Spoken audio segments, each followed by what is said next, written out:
He's going to be okay, I promise. We need help now. A desperate ex-gang leader arrives at El Paso General Hospital clutching a terrified 8-year-old boy, refusing to explain anything except repeating room 314, 17 years ago, when he reveals a yellowed card that connects him to the child's missing mother. A shocking truth about systematic child trafficking emerges. This incredible story of redemption and courage will leave you speechless. Hit like if this moved you. Subscribe for more amazing stories. And comment where you're watching from. The late afternoon sun cast long shadows across the emergency room entrance of El Paso General Hospital as Rafael Mendez pushed through the glass doors, his weathered hands trembling as he guided 8-year-old Noah Callahan inside. The boy's pale face glistened with perspiration, his eyes darting frantically around the sterile white walls while he mumbled disconnected words under his breath.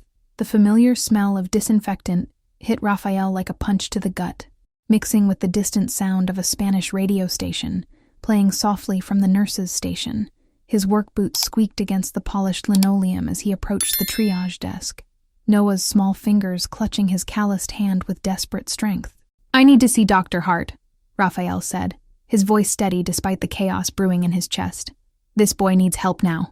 The triage nurse, Maria Santos, looked up from her computer screen, her practiced eyes immediately assessing Noah's condition. The child swayed slightly, his breathing shallow and uneven. Dark circles shadowed his eyes, and his clothes hung loose on his thin frame. "What's his name?" Maria asked, already reaching for a wheelchair. "Noah Callahan?" Rafael's voice caught slightly on the surname, a name that carried 17 years of buried memories. Dr. Olivia Hart emerged from behind a curtained area, her stethoscope draped around her neck, and concern etched across her features. She'd worked pediatric emergencies long enough to recognize the signs immediately. Noah wasn't just physically ill. Something deeper was wrong. "How long has he been like this?" she asked, kneeling to Noah's eye level. Before Rafael could answer, heavy footsteps echoed across the waiting area. Greg Sanders strode toward them, his expensive polo shirt contrasting sharply with the modest surroundings. His smile was too wide, too practiced, as he clapped a possessive hand on Noah's shoulder. "There you are, buddy," Greg said, his tone artificially cheerful. "Sorry folks, family mix-up, kid took a little tumble. Got spooked. But he's fine now. We can head home." Rafael's jaw tightened. He'd seen that type of smile before, in police interrogation rooms and courthouses. Greg's fingers drummed against his pressed khakis, a nervous tick that didn't match his confident words. "I don't think so," Dr. Hart said firmly, her protective instincts flaring. Noah had instinctively stepped closer to Rafael, away from Greg's reach. "This child needs to be examined. Look, I appreciate your concern. But, no," Rafael interrupted, his voice carrying an authority that made several nurses glance over. "The boy stays. In the waiting area, elderly couples and young mothers with crying babies had begun to take notice of the tension. Whispered conversations in Spanish and English created a low hum of anxiety. Mrs. Elena Vargas, waiting with her grandson for a routine checkup, nudged her neighbor and gestured toward the group with concern. Greg's mask slipped for just a moment, revealing something cold beneath the surface. "And who exactly are you to make that call?" Rafael reached into his worn leather wallet and pulled out a yellowed business card, its edges soft from years of handling. On the back, written in faded blue ink, was a single number, 314. "Room 314, Rafael said quietly, his eyes never leaving Dr. Hart's face. 17 years ago, Doctor. Hart's expression shifted, professional curiosity replacing routine procedure. She'd heard stories about room 314, the old pediatric ward that had been converted to storage. Hospital folklore spoke of a nurse who'd worked there years ago, someone who'd bent rules to help people in desperate situations. "I'll need to examine the child thoroughly," she said, her tone leaving no room for argument. "Both of you can wait here," as orderlies prepared a gurney. Rafael caught sight of Noah's medical bracelet. The name, Callahan, was printed in bold black letters, and for a moment, Rafael felt the weight of 17 years pressing against his chest. The air seemed thicker. Charged with the memory of another desperate night in these same halls, Greg stepped closer to Rafael, his voice dropping to a whisper that couldn't reach the nursing staff. "You don't know what you're getting into." "Friend," Rafael's response was equally quiet, but carried the weight of hard-earned wisdom. "I know exactly what I'm getting into. The question is, Do you? As Noah was wheeled toward the examination rooms, his frightened eyes found Raphael's face one more time. In that look, Raphael saw something he recognized from his own childhood, the desperate hope that someone, anyone, would refuse to walk away. The emergency room continued its rhythm around them. But something fundamental had shifted. The yellowed card in Raphael's hand felt heavier than it should, carrying not just a number, but a promise made 17 years ago by a young nurse who'd believed that everyone deserved a second chance. Outside, the Texas sun was setting, casting the hospital in shades of amber and shadow. Inside, old debts were about to come due. 3 days before that desperate hospital visit, Noah had pressed his face against the passenger window of Greg's pickup truck as familiar streets rolled past. The late morning sun beat down mercilessly on the El Paso pavement, and somewhere in the distance, the smell of barbacoa drifted from a backyard gathering where children's laughter mixed with the rhythmic beat of conjunto music. "Almost there, buddy," Greg said, his hands gripping the steering wheel a little too tightly. "You'll be happy to see the old place again." But when they turned onto Elm Street, Noah's stomach dropped. The small yellow house where he'd lived with his mother for 8 years looked completely different. A red Ford pickup sat in the driveway where Mom's old Honda used to be. New blue curtains hung in the kitchen window, and the garden his mother had tended so carefully was now concrete and decorative rocks. "Who are those people?" Noah whispered, as strangers moved around inside the house he'd called home. Greg parked at the curb and killed the engine. "Well, that's what we need to talk about, Noah. Your mom. She had some debts. Legal stuff, these folks. They have the papers to show the house belongs to them now." A woman in her 40s emerged from the front door, wiping her hands on a kitchen towel. Behind her, a man in coveralls carried a toolbox toward the garage. They moved with the casual confidence of people who belonged there, as if Noah's memories were just stories someone had made up. "Mrs. Rodriguez," Greg called out as they approached. "This is Emily's boy, Noah. Thought he should see the place." Mrs. Rodriguez looked at Noah with something between pity and impatience. "Oh, honey," she said, her voice artificially sweet. "Your mama signed everything over fair and square. Got herself into some trouble, I heard. These papers here show she transferred the deed to cover her debts." She produced a manila folder thick with official-looking documents. Noah couldn't read most of the legal language, but he recognized his mother's signature on several pages. The sight of it made his chest tight with confusion. "But where is she?" Noah asked, his voice barely audible. Greg and Mrs. Rodriguez exchanged a quick glance. "She had to go away for a while, buddy," Greg said. "Personal business. That's why you're staying with Uncle Greg now." From across the street, Evelyn Porter watched through her screen door. The 78-year-old woman had lived in that house for 35 years and had watched Emily Callahan grow from a determined teenager studying for her nursing boards to a devoted single mother. Something about the whole situation felt wrong, but what could she do? Her arthritis. Gnarled hands gripped her walker as she remained hidden behind the screen, wanting to help but feeling powerless. That evening, Greg's apartment felt like a prison. The television blared sports commentary over the smell of cigarette smoke and reheated pizza. Noah lay on a thin mattress in the corner of the living room, staring at the water-stained ceiling while Greg made phone calls in the next room. "Yeah, the paperwork's all signed." Greg's voice carried through the thin walls. "Kid doesn't suspect anything. Give it another week. Maybe 2. Then we can move to phase 2. Noah pulled the scratchy blanket over his head, trying to block out both the conversation and the reality that was slowly crushing him. 3 months ago, his mother had been making him breakfast and humming while she got ready for her shift at the clinic. Now strangers lived in their house. His mother was gone without explanation, and Uncle Greg, who wasn't really his uncle at all, watched him like he was some kind of valuable object. The child's body had begun rejecting food days ago. Every meal felt like swallowing stones, and the constant anxiety had left him weak and disoriented. Sleep came in fragments, interrupted by nightmares where his mother called for him, but he couldn't find her voice. On the 3rd night, Noah crept to the kitchen for water and overheard Greg on another phone call. "Trust me, nobody's gonna miss one sick kid," Greg said, his voice different now, colder, more calculating. "Emily's out of the picture permanently. The hospital visit will just be the final piece we need for the insurance claim." Noah's small hand trembled as he gripped his glass. The water tasted metallic. Like fear, he didn't understand all the words, but he understood enough. Something terrible was planned for him, and nobody was coming to help. The next morning, Noah woke up feeling sicker than ever, his body finally surrendering to the stress and poor care. Greg loaded him into the truck with unusual urgency, muttering about perfect timing as they drove toward El Paso General Hospital. Neither of them noticed the old maintenance truck that had been following them, driven by a man who'd been carrying a yellowed card in his wallet for 17 years, waiting for the day when an old debt would finally come due. The pediatric ward's fluorescent lights hummed softly as Rafael sat in the uncomfortable plastic chair beside Noah's bed.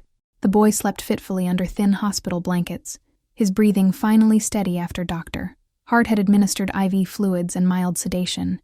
Machines beeped in regular intervals, creating a rhythmic backdrop to Rafael's churning thoughts. The nameplate on the bed's footboard read Noah Callahan in clear block letters, but it was the medical bracelet around the child's thin wrist that had hit Rafael like a physical blow. Each letter of that surname carried the weight of 17 years. 17 years of carrying a debt he'd never known how to repay. Rafael's calloused fingers found the yellowed business card in his pocket, its edges worn soft from handling. The card itself was unremarkable, just an old hospital volunteer badge, but on the back, written in fading blue ink, was the number that had changed everything. 314. The memory came flooding back with perfect clarity. Rafael had been 22 then, bleeding from a knife wound in his shoulder.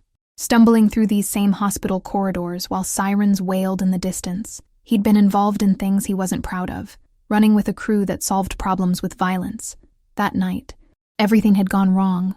The elevator had been broken, so he'd taken the stairs to the 3rd floor, looking for somewhere to hide until the police stopped searching the building. Room 314 had been dark, supposedly empty, but when he'd pushed open the door, a young nurse had been sitting at a small desk, updating patient charts by lamplight. Emily Callahan had been 24, barely older than Rafael. With tired eyes and steady hands, she should have screamed. She should have called security. Instead, she'd looked at his bleeding shoulder and sighed. "Sit down before you pass out," she'd said simply. "You don't understand," Rafael had whispered. "The police are looking for someone who robbed Mr. Chen's grocery store," Emily had finished. "I heard the radio calls, but that person isn't in my room right now. Right now, I have a patient with a shoulder laceration that needs attention." She'd cleaned and stitched his wound with professional efficiency, never asking questions about how he'd been hurt or why he was running. When footsteps had echoed in the hallway, she'd hidden him in the supply closet until the officers moved on. As dawn broke through the window, Emily had handed him the volunteer badge from her pocket and written 314 on the back in blue ink. "I'm going to tell you something, and I want you to remember it," she'd said, her voice gentle but firm. "Everyone deserves a second chance, but you have to choose to take it. If you ever do choose to change, really change, then pay this debt forward. Protect someone who can't protect themselves." Rafael had tried to offer her money, connections, anything he could think of, but Emily had refused everything. "The debt isn't to me," she'd said. "It's to whoever needs you to be better than you were yesterday." Now, 17 years later, Rafael understood. He'd kept his promise to Emily in ways she'd never know. After that night, he'd walked away from the crew, from the violence, from everything that had brought him to room 314. He'd gotten his commercial driver's license, started speaking at schools, helped other young men find alternatives to the path he'd chosen. But the card had stayed in his wallet, a constant reminder of the debt that could never truly be repaid. Until now.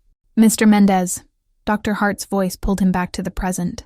She stood in the doorway, Noah's chart in her hands and concern written across her face. "I need to ask you about Noah's medical history. His blood work shows signs of prolonged stress and mild malnutrition. How long has he been in Mr. Sanders's care?" 3 months, Rafael said quietly, his eyes never leaving Noah's sleeping face. "Since Emily disappeared," Dr. Hart stepped closer, lowering her voice. "Emily Callahan. I've heard that name before. She used to work here, didn't she?" 17 years ago, Rafael confirmed. "Pediatric ward. She saved my life in room 314. And now you're trying to save her son's." Rafael nodded, finally looking up at the doctor. "It's what she would have wanted, what she asked me to do." "Doctor." Hart pulled up a second chair, her medical training warring with her human instincts. "Mr. Mendez, I need you to tell me everything you know about Noah's situation, because that man who brought him in, Mr. Sanders, he's been making calls all morning trying to get Noah discharged, and something about his story doesn't add up." Rafael reached for his phone, scrolling through contacts until he found names he hadn't called in years. Luca Romero, Derek Malone, Jonas Velasquez. Tobias Clark. Good men who'd walked away from bad choices, just as he had. Men who understood the weight of second chances and the importance of protecting those who couldn't protect themselves. Doctor, Rafael said quietly, his thumb hovering over Luca's number. I'm going to need some help, and I think Emily's son is going to need protection. Outside Noah's room, the hospital continued its endless rhythm. But in the growing darkness of evening, old promises were about to be kept, and new alliances were about to be forged. The rain drummed softly against the hospital windows as Rafael stepped into the empty family consultation room. His phone clutched in his weathered hand. The fluorescent light flickered occasionally, casting shifting shadows on the beige walls as he dialed the first number. Evelyn Porter. Rafael's voice was carefully respectful when the elderly woman answered. A long pause, the sound of a television being muted, then a sharp intake of breath. I know that voice, Evelyn said slowly. You're Rafael Mendez, aren't you? From the old neighborhood. Yes, ma'am. I'm calling about Emily Callahan's boy. The silence that followed was heavy with years of worry and helpless observation. Rafael could hear the soft wheeze of Evelyn's breathing, the distant tick of a clock, the settling sounds of an old house holding its secrets. That poor baby, Evelyn whispered. I've been watching from my window for months, Mr. Mendez. Watching and worrying and not knowing what to do. Tell me what you've seen. Evelyn's voice gained strength as she spoke. Emily never signed those papers willingly. I'd stake my life on it. That girl loved Noah more than breathing. She used to bring me soup when I was sick, help me with my medications when my Social Security check was late. She wouldn't just disappear and leave that boy with Greg Sanders. Rafael's grip tightened on the phone. You know Greg. Know of him, Evelyn corrected. Seen him around the neighborhood for about a year before Emily vanished. Always asking questions about who owned what house, who was behind on payments. Had a way of making people uncomfortable. You know, too many questions. Too friendly, too fast. Where do you think Emily is? Mrs. Porter. Another long pause. When Evelyn spoke again, her voice was barely a whisper.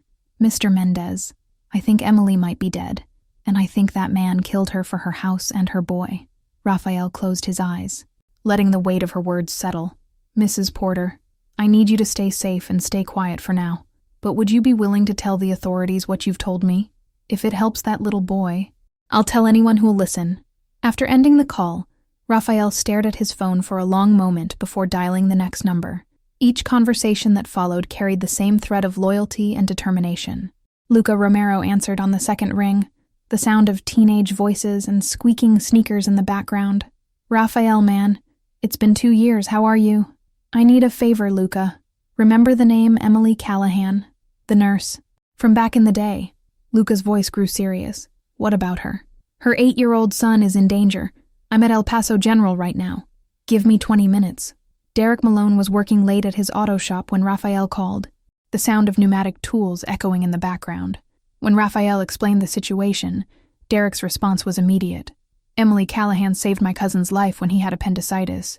Kid was scared to death, but she held his hand through the whole thing. I'm on my way. Jonas Velasquez was leaving the community center where he worked as a social advocate when his phone rang. His voice carried the exhaustion of a man who'd spent the day helping families navigate bureaucratic systems. A kid named Callahan is in trouble, Jonas asked after Rafael explained. I'll make some calls, see what I can find in the system about custody arrangements and missing person reports. Tobias Clark was closing the kitchen at a homeless shelter when Rafael reached him. The older man's gravelly voice carried decades of hard-won wisdom. Emily Callahan, Tobias repeated slowly. Yeah, I remember her. She used to volunteer here sometimes, help folks with medical issues we couldn't afford to treat properly. Good people, Rafael. Real good people. Her son needs us, Tobias. Then we'll be there. By midnight, the hospital parking lot had quietly filled with humble vehicles. Luca's aging Honda Civic with basketball equipment in the back seat. Derek's work van, still carrying the smell of motor oil and honest labor. Jonas's compact sedan, its back seat filled with case files and legal documents. Tobias's battered pickup truck, worn from years of hauling donated food and supplies. They met in the hospital's 24-hour cafeteria, 5 men who'd found redemption in different ways, but shared a common understanding of what it meant to protect the vulnerable. The vending machines hummed softly, and the smell of industrial coffee mixed with antiseptic as they gathered around a corner table. This isn't about the old days, Rafael said quietly, looking each man in the eye. This is about doing what's right. The legal way. No shortcuts. No violence. No falling back into who we used to be. Luca nodded, his coach's instincts recognizing a team formation. What do you need from us?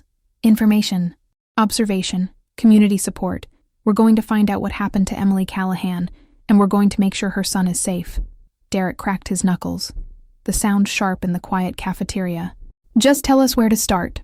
Outside, El Paso slept under a blanket of stars, but in the hospital's fluorescent-lit corridors, a different kind of healing was about to begin. The morning sun cast sharp shadows across the hospital parking lot as the food trucks began their daily migration to the nearby corners.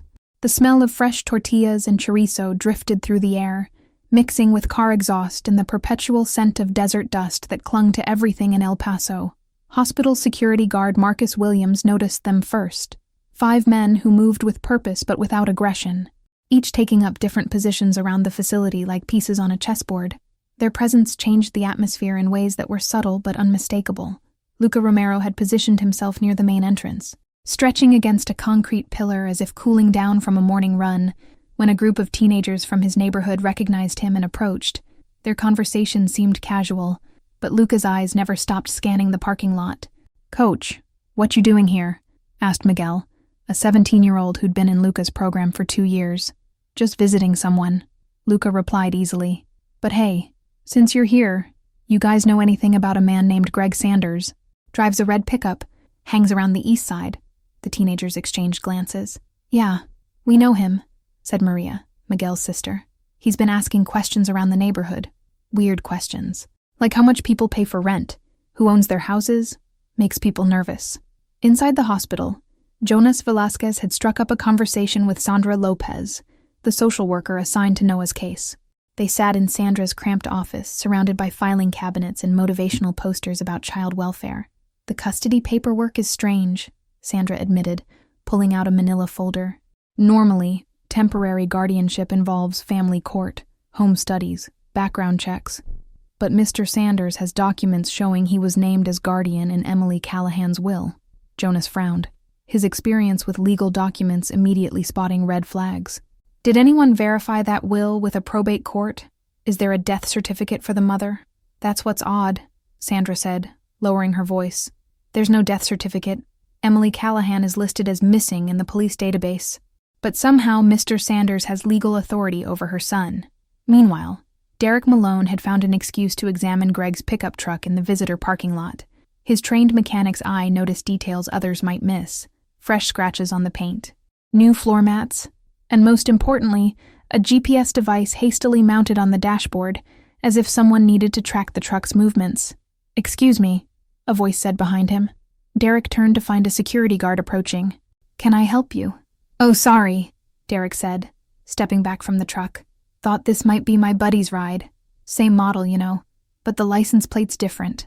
As Derek walked away, he memorized the truck's license number and noticed something else: a small medical supply company sticker on the rear window, the kind that might have access to sedatives and other controlled substances. Tobias Clark had taken the most direct approach. He'd simply walked into the hospital kitchen and introduced himself to the overworked staff as someone who ran a community kitchen and understood the challenges of feeding people on a budget. "Mind if I help out for a bit?" he asked the head cook, Elena Morales. "I'm waiting for visiting hours anyway." Elena, exhausted from the morning rush, gratefully accepted the extra hands as they worked together preparing lunch trays. Tobias listened to the kitchen gossip with practiced attention. "There's something not right about that man with the sick boy," one of the dietary assistants mentioned while slicing fruit. "He keeps trying to get the kid discharged, but the boy seems scared of him." "I heard he's been making phone calls all morning," another worker added. "Angry phone calls about money and insurance claims." The most significant development came when Dr. Olivia Hart approached Rafael in the family waiting room, her expression troubled. "Mr. Mendez, I need to show you something," she said quietly, leading him to a private consultation room. Noah's blood work came back with some concerning results. He has traces of a mild sedative in his system. Nothing dangerous, but enough to make him compliant and disoriented. Rafael's jaw tightened. Someone's been drugging him. That's what it looks like. And there's something else. I called some colleagues who worked here 17 years ago, asking about Emily Callahan. She didn't just work here. She was one of our best pediatric nurses. She left to work at a private clinic. but she maintained her certifications and occasionally filled in here during emergencies. When was the last time anyone saw her? 3 months ago. She was supposed to work a weekend shift, but never showed up. No phone call, no explanation. That's not like Emily. Dr. Hart leaned forward, her voice dropping to a whisper. Mr. Mendez, if Emily Callahan is truly missing, and her son is being systematically sedated by his supposed guardian, we're not just dealing with a custody issue. We're looking at something much more serious. By noon, the hospital staff had begun to notice the change in atmosphere. Nurses whispered among themselves about the well-dressed but nervous man who'd been trying to discharge the Callahan boy. Security reported unusual activity in the parking lot. The kitchen staff mentioned helpful volunteers who asked thoughtful questions. Greg Sanders, unaware that his movements were being quietly observed by 5 determined men, continued to make increasingly frustrated phone calls, unaware that his carefully constructed plan was beginning to unravel like thread pulled from an old sweater. The debt Emily Callahan had created 17 years ago was about to be paid in full. The legal aid office occupied the second floor of a converted house on Alameda Street, its narrow rooms filled with mismatched furniture and the constant hum of an overworked air conditioning unit. Attorney Patricia Vasquez, 35 and passionate about family advocacy, spread Greg Sanders' documentation across her desk like pieces of a broken puzzle. "This is impressive work," she said to Jonas, who sat across from her with Rafael and Evelyn Porter. Whoever forged these documents knew what they were doing. The signatures look authentic. The notary stamps are convincing. Even the paper quality matches what we'd expect from legitimate legal documents. Rafael leaned forward, studying the papers that had supposedly given Greg custody of Noah. "But they're fake." "Oh, they're fake," Patricia confirmed. "But it's in the details. Look at these dates." She pointed to a transfer of property deed. "This document claims Emily Callahan signed her house over to cover debts on March 15th, but Jonas found records showing she paid her mortgage in full on March 20th. You can't sign away property to cover a debt that doesn't exist." Evelyn Porter clutched her purse tightly, her arthritic hands trembling slightly. "I told you something was wrong." Emily was proud of that house. She saved for 12 years to pay it off early.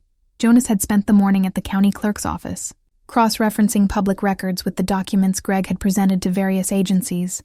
"There's a pattern here," he said, pulling out a notebook filled with careful handwriting. "Greg Sanders has been involved in at least 6 similar property transfers over the past 2 years, always involving single women with children, always with similar documentation." "What kind of pattern?" Rafael asked. "Insurance fraud," Patricia said grimly. "The women disappear. Their property gets transferred to associates of Sanders, and then insurance claims are filed for various accidents involving the children. Nothing fatal, but enough to generate substantial payouts." Outside, the afternoon heat shimmered off the pavement as Derek Malone sat in his van across from Greg's apartment complex, a rundown building on the east side where the parking lot was more pothole than asphalt. His mechanic's eye had cataloged every vehicle that came and went, noting license plates and taking discreet photographs. At 2:30 p.m., a silver sedan pulled up, and Derek recognized the driver from Patricia's description, Martin Herrera, who'd been listed as a witness on several of the suspicious documents.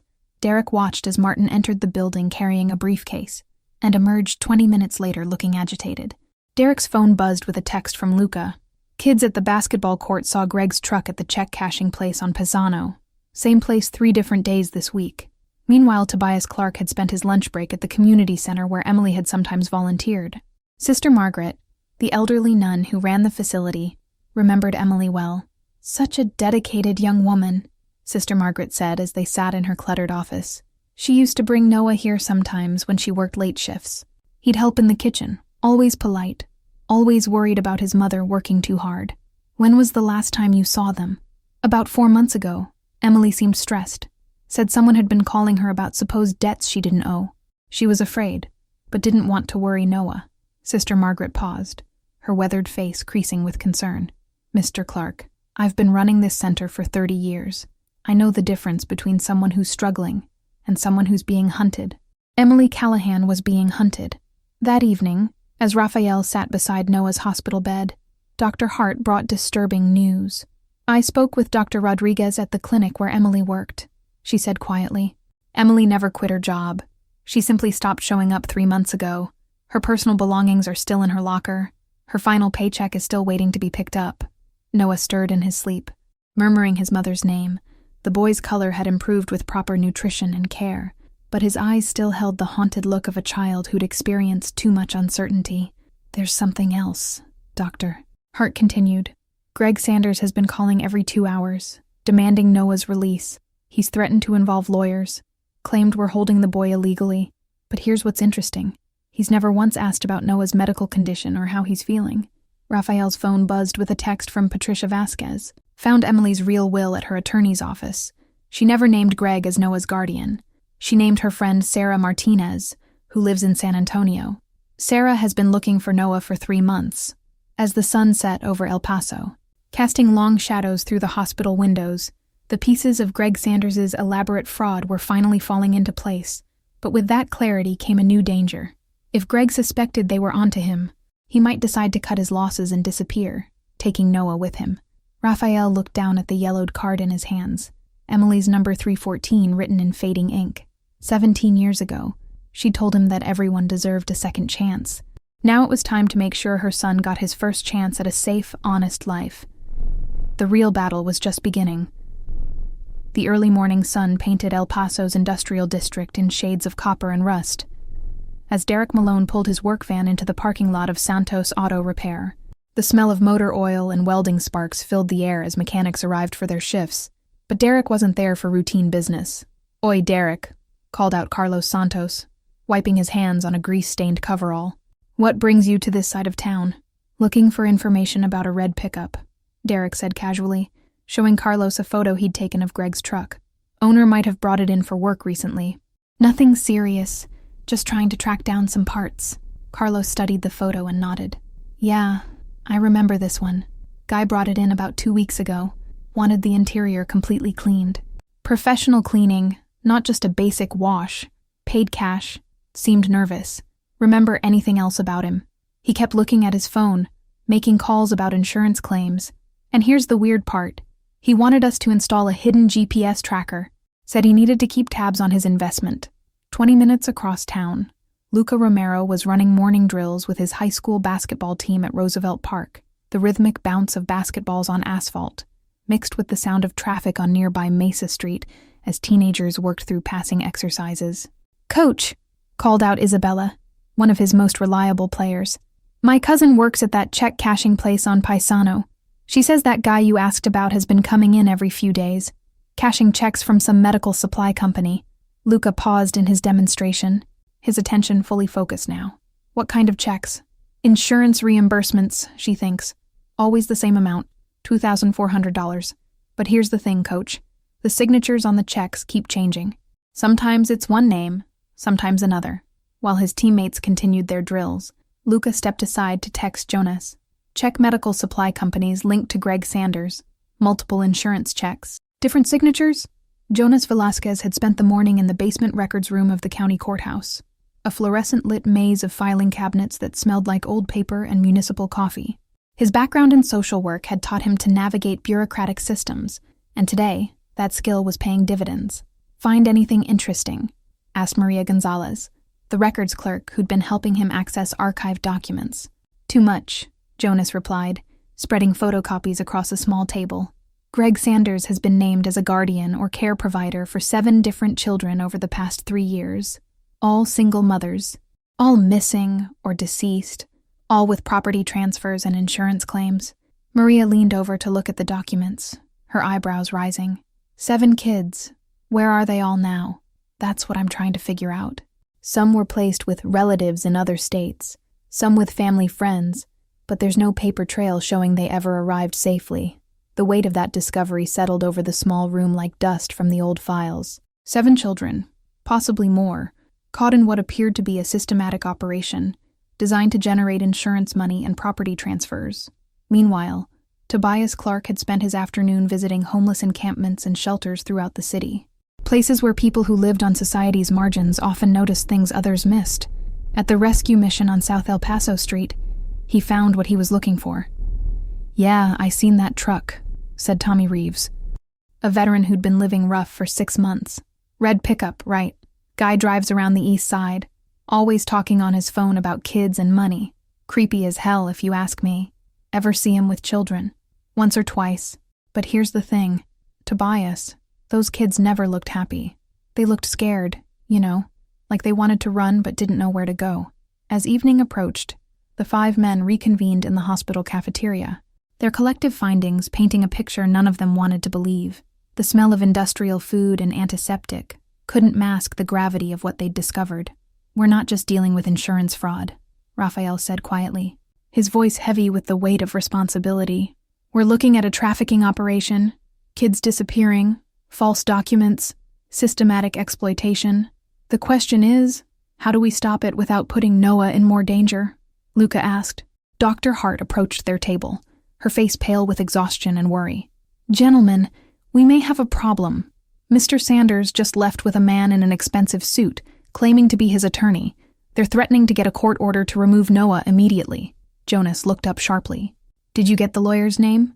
"Martin Herrera from Herrera and Associates." "That's not a lawyer," Jonas said grimly.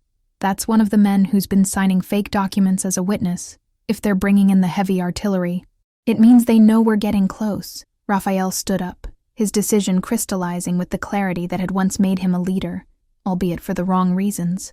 "Then we don't wait any longer. It's time to bring in the authorities and make this public. Emily Callahan trusted me to protect her son, and that's exactly what we're going to do." As night fell over El Paso, old debts were about to be paid, and new alliances were about to be tested in ways none of them had anticipated. The El Paso City Council chambers filled slowly on Wednesday morning, the August heat already pressing through the building's overworked air conditioning. The smell of fresh coffee mixed with the nervous energy of citizens gathering to discuss community issues. But today's emergency session had drawn an unusually diverse crowd. Rafael Mendez sat in the front row, his weathered hands folded carefully in his lap, the yellowed card from room 314 visible in his shirt pocket.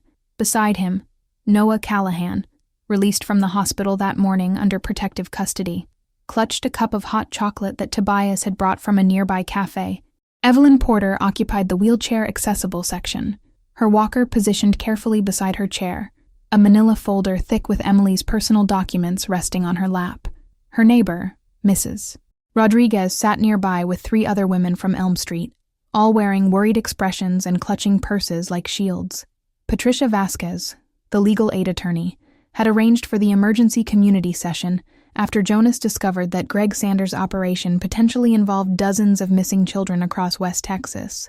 The normal bureaucratic channels would take months, but public pressure could force immediate action. "Ladies and gentlemen," called City Councilwoman Angela Martinez, gaveling the session to order. "We've gathered today to address serious allegations regarding child welfare fraud in our community. Mr. Rafael Mendez has requested time to present information to this body." Rafael stood slowly, feeling the weight of every eye in the chamber. Public speaking at schools was one thing, but this was different. This was about Emily's son, about keeping a promise made 17 years ago in a hospital room that no longer existed. "My name is Rafael Mendez," he began, his voice carrying clearly through the chamber's sound system. 17 years ago, I was a young man who made terrible choices. I was involved with people who hurt this community, who used violence to solve problems that should have been solved with wisdom." A murmur rippled through the crowd. Several council members exchanged glances, unsure where this testimony was heading. "On the worst night of my life, I ended up in El Paso General Hospital, bleeding and running from the police. I could have died in that hallway, but a young nurse named Emily Callahan chose to help me instead. She cleaned my wounds, hid me from the officers who were looking for me, and then she gave me this." Rafael pulled the yellowed card from his pocket, holding it up for the chamber to see. "Room 314. She wrote that number on this card and told me that if I ever really changed, really became better than I was, I should pay the debt forward by protecting someone who couldn't protect themselves." He paused, letting his eyes find Noah's face in the crowd. The boy was watching him with the careful attention of a child who understood that his entire future hung in the balance of the next few minutes. Emily Callahan disappeared 3 months ago. Her 8-year-old son, Noah, was placed with a man named Greg Sanders, who presented documents claiming he was the boy's legal guardian. But Emily never signed those documents. She never gave Greg custody of her son. She was murdered for her property and her child. The chamber erupted in gasps and urgent whispers. Councilwoman Martinez banged her gavel for order as Patricia Vasquez stood to address the assembly. "Council members, We have evidence that Mr. Sanders is part of a systematic fraud operation involving multiple missing children, forged custody documents, and insurance scams. We're requesting immediate protective custody for Noah Callahan and a full investigation into similar cases throughout the region. Dr. Olivia Hart was the next to speak, her medical credentials lending weight to her testimony about Noah's condition when he arrived at the hospital. This child showed signs of systematic neglect and mild sedation, she said firmly. He was being drugged to keep him compliant while his supposed guardian filed fraudulent insurance claims. This is not an isolated case. It's part of a pattern that may involve dozens of children. As the testimonies continued, Greg Sanders slipped into the back of the chamber, his confident demeanor now replaced by barely controlled panic. His eyes darted around the room, looking for escape routes as he realized the scope of what was being revealed. Jonas Velasquez presented the documentation he'd gathered from public records, his social worker's training evident in his methodical presentation of facts. Derek described the evidence he'd found during his surveillance. Luca spoke about the community members who'd noticed suspicious activities. Tobias shared stories from the shelters and community centers where Greg had been seen recruiting vulnerable families. The climax came when Evelyn Porter was helped to the microphone, her voice trembling but determined.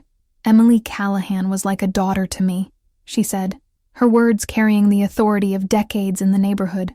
"She brought me soup when I was sick, helped me with my medications when I couldn't afford them. That girl would never abandon her boy, never sign away her house, never disappear without a word. Greg Sanders killed her, and he's been using that sweet child as a meal ticket ever since." As Evelyn spoke, Greg Sanders rose from his seat and headed toward the exit, but two El Paso police detectives who'd been monitoring the session stepped forward to intercept him. "Mr. Sanders," called Detective Rivera, "we'd like to speak with you about some irregularities in your guardianship documents." The chamber fell silent as Greg was escorted from the building, his expensive clothes and practiced smile finally unable to mask the desperation in his eyes.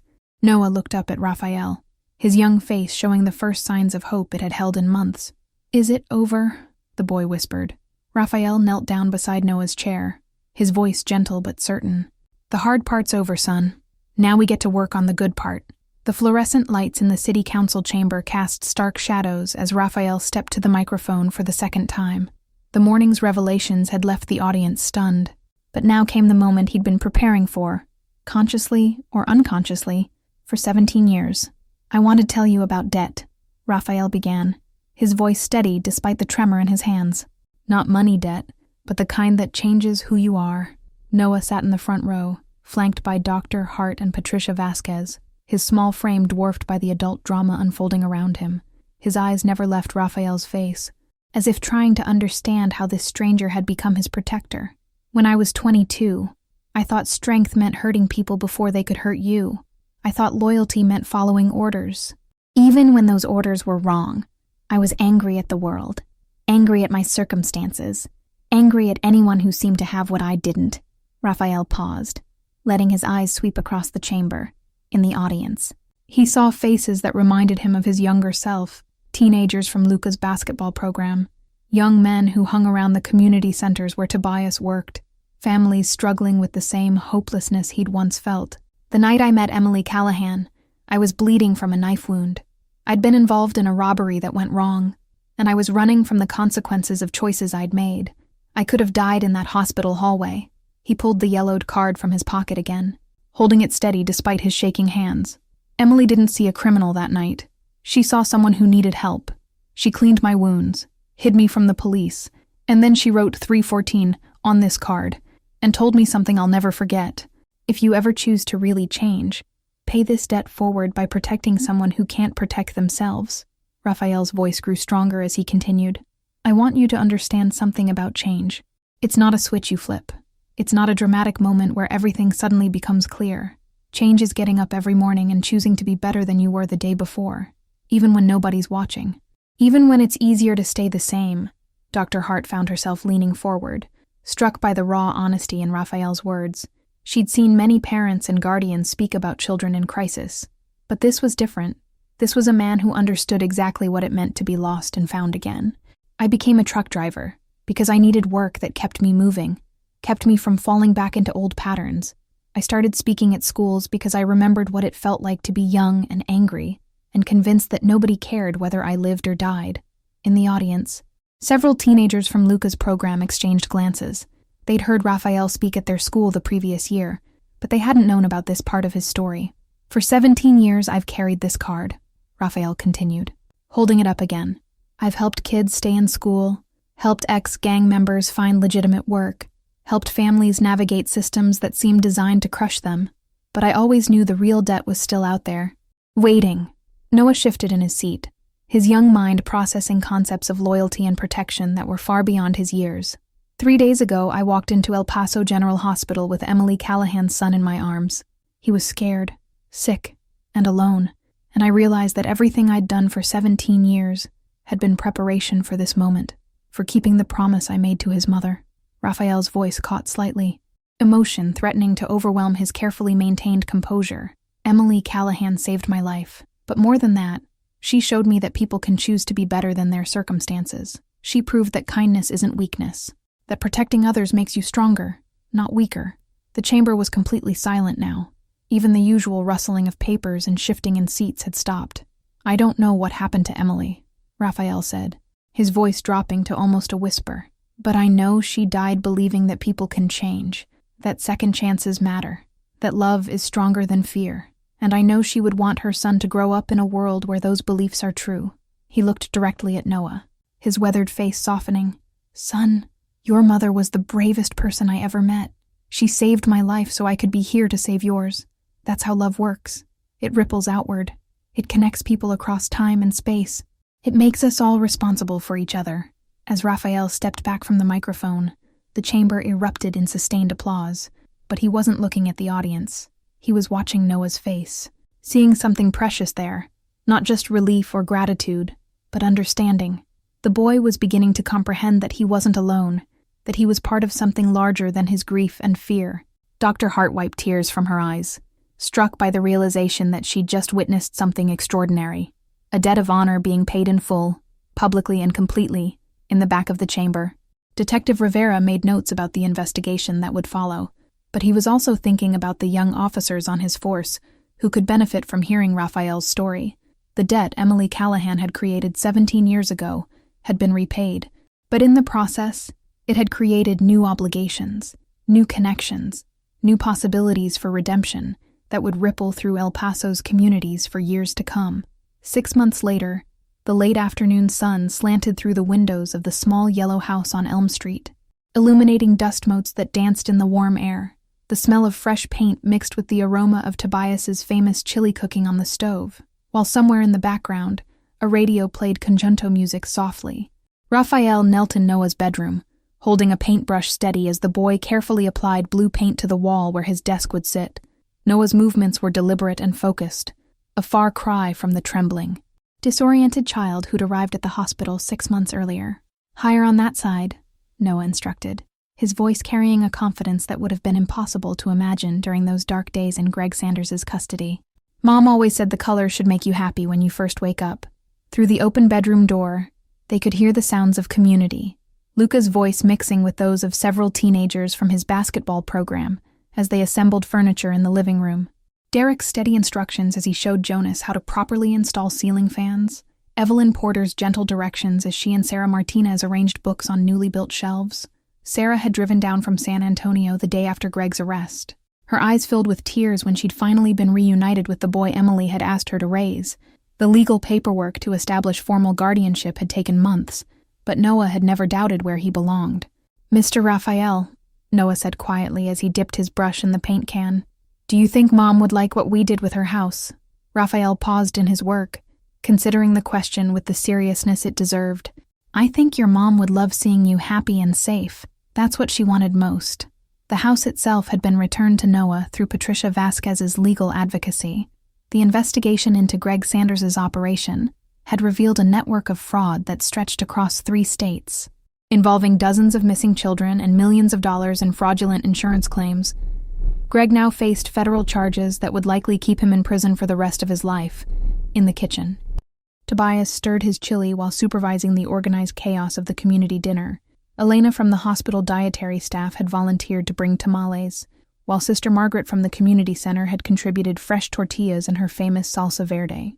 5 minutes until we eat," Tobias called out, his gravelly voice carrying the warmth of someone who'd spent years feeding people who needed more than just food. Dr. Olivia Hart arrived just as the sun was setting. Carrying a wrapped package under one arm, she'd become a regular visitor to the house, partly in her professional capacity as Noah's doctor, but mostly because she'd been moved by the way a community had rallied around a child in need. "How's our patient?" she asked, finding Noah and Rafael washing paint from their hands in the kitchen sink. "I'm not a patient anymore," Noah said firmly. "I'm just regular now." Dr. Hart smiled, remembering the scared, sedated child who'd been brought to her emergency room. That boy had been replaced by someone healthy and confident, surrounded by people who'd chosen to make his welfare their priority. After dinner, as the volunteers began cleaning up and preparing to leave, Rafael walked through the house one final time. In the hallway leading to Noah's room, a small framed photograph had been hung. Emily Callahan in her nursing uniform, smiling at the camera with the confidence of someone who believed in the possibility of healing. Below Emily's photograph, in a simple wooden frame, was the yellowed card from room 314. Sarah had suggested they display it as a reminder of how love could transcend time and circumstances, creating connections that lasted far beyond individual lives. "Ready to go?" Luca asked, finding Rafael standing in the hallway. Most of the volunteers had already left, and the house was settling into the peaceful quiet of evening. "Almost," Rafael replied, pulling out his phone to check messages. He'd received 3 calls that week from other communities dealing with suspected child trafficking cases, requests for him to share what he'd learned during Noah's case. The work Emily had started 17 years ago was continuing to ripple outward. As they prepared to leave, Noah appeared in the hallway wearing pajamas that actually fit him, his hair still damp from a bath. He hugged each of the men goodbye, but he saved his longest embrace for Rafael. "Thank you for keeping your promise to Mom," Noah whispered against Rafael's shoulder. Rafael knelt to eye level with the boy, his voice gentle but serious. "You know what, Noah? I think your mom knew exactly what she was doing that night in room 314. She was creating a family that would take care of each other, even when she couldn't be here to see it." As Rafael's truck pulled away from Elm Street, he glanced in his rearview mirror to see Noah and Sarah silhouetted in the doorway, waving goodbye. The little yellow house glowed warmly in the desert evening, a symbol of what was possible when people chose love over fear. Community over isolation. 2 months later, El Paso General Hospital dedicated a small memorial in the pediatric wing, a simple plaque honoring Emily Callahan's service and the power of second chances. The plaque was installed near where room 314 had once stood, ensuring that future generations of medical staff would understand that healing sometimes required more than medicine. The memorial inscription read, "In honor of Emily Callahan, RN, who believed that protecting others makes us all stronger, her legacy lives on in the lives she touched and the community she inspired." Below those words, in smaller text, was a simple phrase, "Some debts are paid forward, not back." What did you think about how a small act of kindness can create ripples that last for decades? Have you ever had someone believe in your potential to change when you couldn't see it yourself? Would you like another story?